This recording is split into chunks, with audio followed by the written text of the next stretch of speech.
Fala moçada, tranquilo? Bom, eu estou aqui para gravar o segundo vídeo da série de filosofia medieval. Nesse segundo vídeo agora, nós vamos estudar sobre São Tomás de Aquino. Ele que pertenceu à escolástica, aquele período já no final da Idade Média, entre os séculos 13 e 14, né, que a igreja, os mosteiros detinham boa parte do conhecimento. Bom, essa aula vai se desenvolver praticamente só nos slides, né? Eu vou apenas explicar os slides com vocês, o mesmo que nós utilizamos em sala de aula. Então vamos entender um pouquinho sobre a filosofia desse grande autor da Alta Idade Média, da escolástica, ok? Então vamos lá? Olho nos slides. Bom, agora nós vamos falar sobre Tomás de Aquino. Meu nome é Herbert Galeno. Para a gente entender sobre Tomás de Aquino, precisamos entender sobre a escolástica. A escolástica foi um período marcado por intensos estudos teológicos e filosóficos nas universidades medievais, em especial a partir da tradução de textos aristotélicos para o idioma latino. Esses estudos foram desenvolvidos no final da época medieval, séculos 13 e 14. Tomás de Aquino. Vamos entender um pouquinho sobre esse camarada, esse grande pensador, que era de família nobre romana. É a principal referência do pensamento escolástico, e seu sistema filosófico, conhecido como tomismo, efetua a apropriação das teses filosóficas de Aristóteles pelo cristianismo. Ele foi um monge dominicano, foi bispo católico, um grande doutor da Igreja Católica. Seus escritos adquiriu a mais completa e explícita elaboração. A filosofia tomista tentou fazer a conjugação da fé cristã com o saber racional, característica da filosofia medieval. Vamos entender um pouquinho sobre o seu pensamento em relação às verdades. Tomás de Aquino, ele analisava que as verdades poderiam ser reveladas ou poderiam ser verdades racionais. As verdades reveladas procedem diretamente da revelação divina e pertence à dimensão supranatural da fé. O que nós conseguimos entender com isso? Que a verdade revelada é aquela que vem diretamente de Deus. Já a verdade racional deriva da racionalidade e são conquistadas pela aplicação da inteligência humana aos dados recolhidos pelo sentido. Parafraseando esse pensamento, entendemos o seguinte: a racionalidade vem dos estudos, da leitura de livros, do conhecimento acadêmico, conhecimento adquirido com outras pessoas. Entre ambas, Tomás de Aquino entende que não há conflito, mas uma convergência na qual a teologia revelada orienta o conhecimento racional. Bom, podemos entender nesse sentido a tríade Deus, ciência e homem. Deus é enxergado como o verdadeiro conhecimento, a verdade supranatural. A ciência é a verdade racional. Se baseia naquilo que, a despeito da diversidade das crenças, é comum a todos os seres humanos, como a razão. A ciência é aquilo que você adquire através da experiência, através dos estudos, através das academias, das escolas. E por fim, o homem. A investigação filosófica, a verdade racional, é capaz de comprovar racionalmente a existência de Deus. Então o homem consegue fazer a união da ciência com aquilo que a igreja dita. O homem consegue comprovar racionalmente a existência de Deus. Para Tomás de Aquino, o homem, ou a mente do homem, ou o coração do homem, é uma tábua rasa. A condição da alma humana é como uma folha em branco, que se preenche com os conteúdos do mundo sensível. Os elementos recepcionados pelas experiências do dia a dia são transformados em conhecimentos conceituais pelo intelecto humano. O intelecto humano, ou o intelecto agente, é a própria luz da razão. Entendendo dessa forma, podemos perceber que a filosofia tomista analisa a alma humana como um papel que pode ser preenchido, como um caderno que pode ser preenchido com todo tipo de conhecimento e alimentando assim o intelecto humano. Essa luz natural da razão consiste em uma faculdade do intelecto humano. e não em uma espécie de iluminação externa e sobrenatural, ou seja, qualquer um de nós pode adquirir, desde que estude, desde que corra atrás, não é verdade? E a existência de Deus? O que o autor pensava sobre isso? Tomás de Aquino busca na filosofia aristotélica os argumentos para provar a existência de Deus, pois, inspecionando racionalmente os fatos do mundo e seus efeitos, conclui-se pela existência da causa, ou seja, de Deus. Segundo a filosofia tomista, não tem como não acreditar em Deus, porque toda a racionalidade da ciência converte para a existência dele. Então, há 5 vias para a prova da existência de Deus. A prova racional da existência de Deus. Ok? Então vamos estudar essas 5 fases da existência de Deus. Primeira via, a via do movimento. Tudo que se move transforma-se continuamente em uma potência ininterrupta, que acaba por movimentar os demais. Mas o que inicia esse movimento? Não há resposta para essa pergunta. Aliás, a única resposta possível é Deus.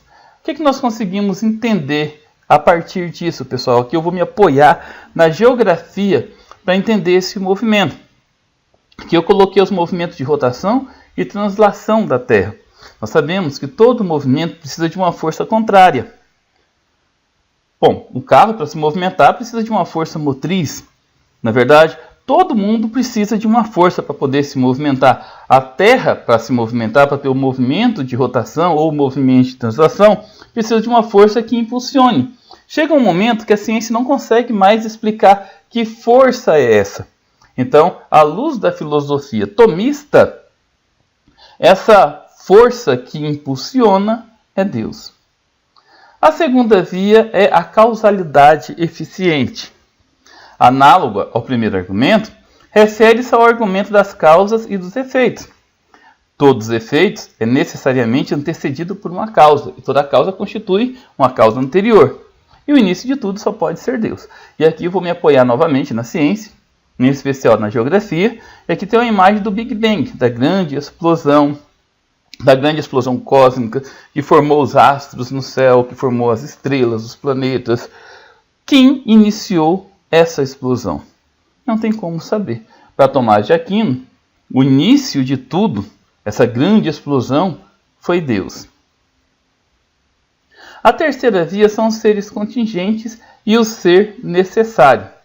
Esse argumento declara que os seres da natureza são contingentes, isso é, podem ser e podem não ser. Algo que pode ser atestado por nossa experiência e a corrupção dos seres existentes. Contudo, a existência do mundo requer um ser necessário, que jamais transita para o não ser e sem o qual não existam seres contingentes. Esse ser necessário para Tomás de Aquino é Deus. Todos os seres chegaram na Terra. Todos os seres cumpriram o seu papel, desde os dinossauros, os mamutes, várias espécies de animais. Todos os seres passaram pela experiência da corrupção. Muitos deles vieram a se extinguir. Mas apenas um ser é necessário, que passou por tudo isso. E esse ser necessário, na visão da filosofia tomista, é Deus. Os graus de perfeição, pessoal. Aqui eu peguei fotos retiradas da internet, né, com a visão daquilo que se pode dizer que é mais ou menos perfeito, segundo aos olhos de algumas pessoas. Há diferentes graus de perfeição nos seres, o que nos permite afirmar, em uma perspectiva comparativa, que existem seres mais perfeitos e menos perfeitos. Ou seja, entende-se que é uma gradação de perfeição, que deriva uma perfeição absoluta. Quem é o ser perfeito absoluto? Deus. Deus é o ser perfeito, é um ser absoluto. Então, só pelo fato de você achar algo ou alguém mais ou menos perfeito, só de fazer essa comparação é porque existe a gradação.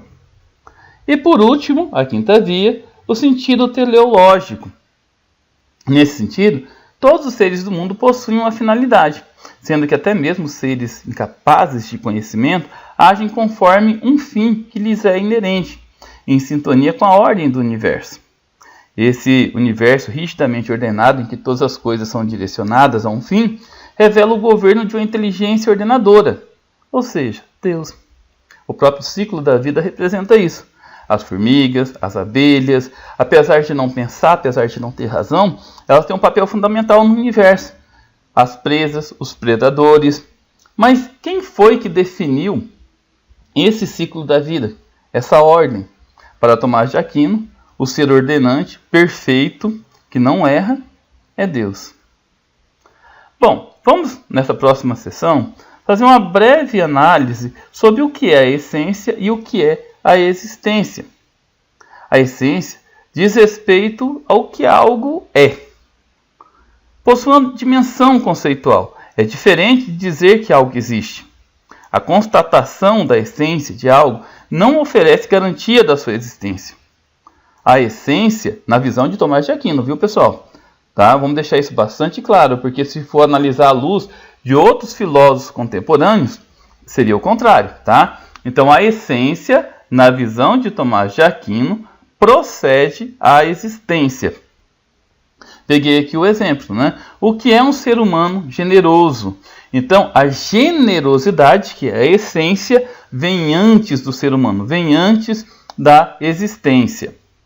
A existência são seres contingenciais, ou seja, o universo, a natureza, os astros, os seres vivos e etc. São originalmente essências presentes na vontade de Deus que recebem sua existência no ato da criação divina. Então, tudo que foi criado simplesmente existe.